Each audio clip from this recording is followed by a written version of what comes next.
कर चुके हैं। हाँ सर, ये बताएं कि ये जो पूरा संघर्ष है, क्या आपको लगता है कि जमीनी स्तर पर भाजपा सरकार के कान पर जू रेंगेगी इसकी वजह से? आप मुझे ये बताइए, बीजेपी महंगाई, गरीबी, बेरोजगारी और भ्रष्टाचार से ध्यान हटाने के लिए वन इलेक्शन की बात करती है, वन नेशन वन इलेक्शन की। उनके पास बहुमत नहीं है लोकसभा में, वो जानते हैं कि ये बिल पास नहीं होगा, 2/3 बहुमत नहीं है, लेकिन देश की ओवरऑल जो उनकी फेलियरनेस है उससे ध्यान कैसे हटाए? क्या वास्तविक मुद्दों पे कभी बीजेपी चर्चा करेगी?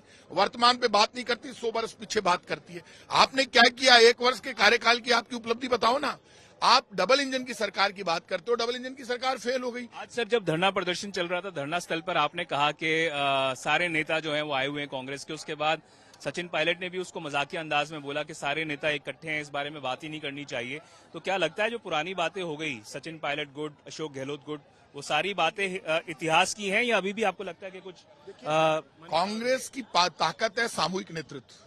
कांग्रेस सामूहिक नेतृत्व में जब आगे बढ़ती है तो हम सरकार बनाते हैं। और ये जो डिफरेंसेस की बात थी, वो जब एक मंच पर सब लोग आ जाते हैं तो डिफरेंसेस खत्म होते हैं। गुट तो एक ही है, राहुल गांधी का गुट। और जब सामूहिक नेतृत्व में जब हम सब आगे बढ़ते हैं तो कांग्रेस का वोट बढ़ता है। अभी बाई इलेक्शन के रिजल्ट हमारे पक्ष में नहीं रहे, लेकिन ये मानकर चलना 1 वर्ष का बीजेपी का कार्यकाल भी सक्सेस नहीं है राजस्थान का।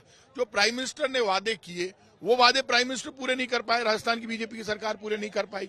इसलिए ये जो राजस्थान में विरोध हो रहा है वो पूरे देश में विरोध हो रहा है। विरोध इसलिए हो रहा है कि लोकसभा को भी आपने कैप्चर कर लिया, खुद के हाथ में कर लिया पूरा का पूरा। लोकसभा में भी आप अपने हिसाब से चलाना चाहते हैं और देश को भी आप मनमाने तरीके से हिंदू मुसलमान में टकराव पैदा करके, शो करके और मनमाने मुद्दों पर चलाना चाहते हैं। इसलिए प्रधानमंत्री नरेंद्र मोदी आए हुए थे तो उन्होंने जिस प्रकार की बातें कही, कहा कि ईआरसीपी को लेकर कांग्रेस ने कभी ध्यान नहीं दिया, बॉर्डर पार पानी जाते रहने दिया, देश का भला नहीं किया पानी से।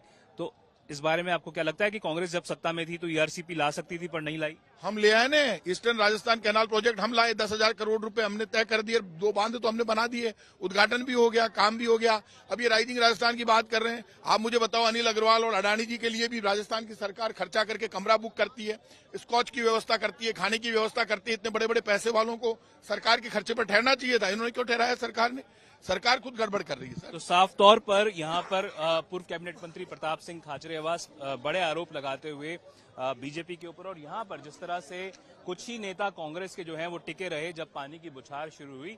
और आप देख सकते हैं अभी भी यहाँ पर पूरे जो पुलिस वाले हैं, जो वाहन पुलिस के हैं, वो यहाँ पर पहुंचे हुए हैं। और जो सारा धरना प्रदर्शन है वो लगभग 3 घंटे तक शहीद स्मारक पर चला। और उसके बाद जब ये लोग बाहर निकले और बाहर निकलकर इन्होंने राजभवन की तरफ कूच करने की कोशिश की तो महज चंद मीटर की दूरी पर इनको रोक दिया गया और कई लेयर्स की जो बैरिकेडिंग हुई है उसके आगे उसका पहला जो चरण है उसको तक क्रॉस नहीं कर पाए।